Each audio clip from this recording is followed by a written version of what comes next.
सावन सोमवार के दिन जरूर पढ़े यह व्रत कथा शीघ्र विवाह के योग बनेगी। नमस्कार दोस्तों, आज मैं कहानी लेकर आई हूँ सावन सोमवार की। मुझे उम्मीद है कि आप सबको पसंद आएगी। तो सुनिए कहानी। एक बार मृत्युलोक में महादेव जी पार्वती के साथ अमरावती नगरी में आए।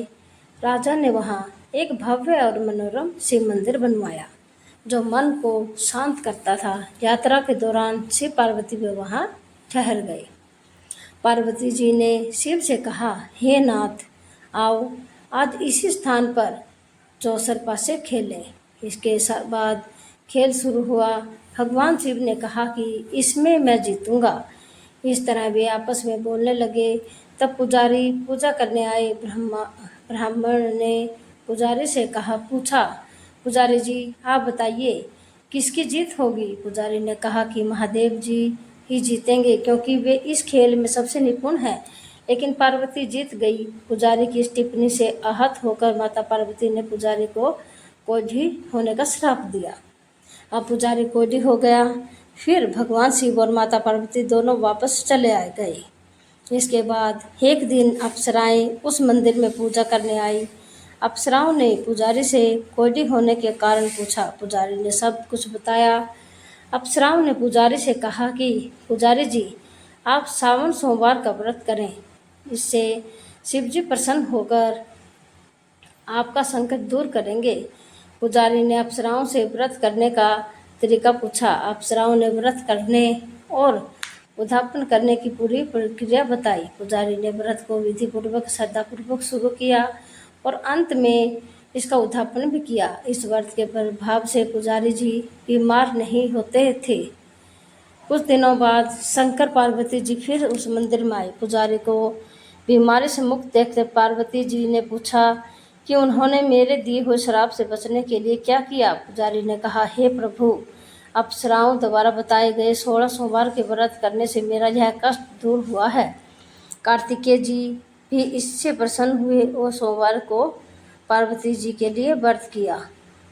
कार्तिकेय जी ने माता से पूछा कि मेरा मन हर समय आपके चरणों में लगा रहता है। कार्तिकेय जी को माता पार्वती ने सोमवार के व्रत का महात्म्य और विधि बताई। कार्तिकेय जी ने भी इस व्रत को किया। इस व्रत के प्रभाव से उनका खोया हुआ दोस्त मिल गया। इसके बाद उस दोस्त ने भी सावन सोमवार व्रत को विवाह होने की इच्छा से पूरा किया। इसके बाद वह दोस्त बाहर गया। वहाँ राजा की कन्या का विवाह था।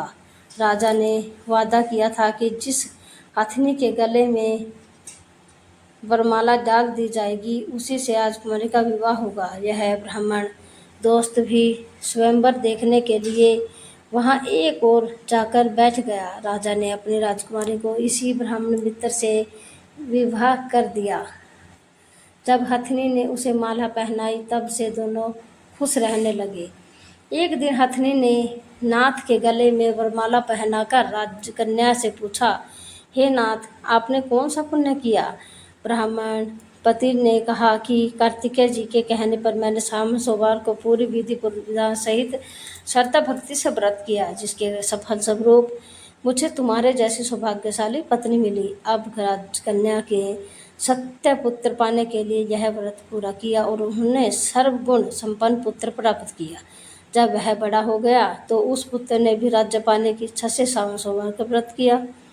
राजा के देवलोक होने पर भी इसी ब्राह्मण पुत्र को राजगद्दी मिली। फिर भी वह इस व्रत को करता रहा। एक दिन उसने अपनी पत्नी से पूजा सामग्री शिवालय से ले चलने को कहा, लेकिन उसने अपनी दासियों को भेजा। राजा ने पूजन पूरा करने के बाद आकाशवाणी से कहा कि अगर वह इस पत्नी को नहीं त्यागता तो उसे राजपाट हाथ धोना पड़ेगा।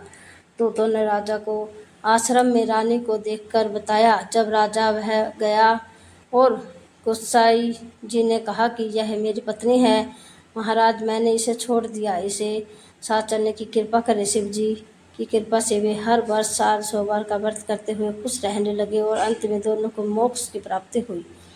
इस प्रकार जो व्यक्ति सावन में सोमवार के व्रत को श्रद्धापूर्वक करता है, भगवान शिव की कृपा से उसी सभी मनोकामनाएं पूरी होती हैं और उसे मोक्ष की प्राप्ति होती है। इस कथा को सुनते या पढ़ने के बाद ओम जय शिव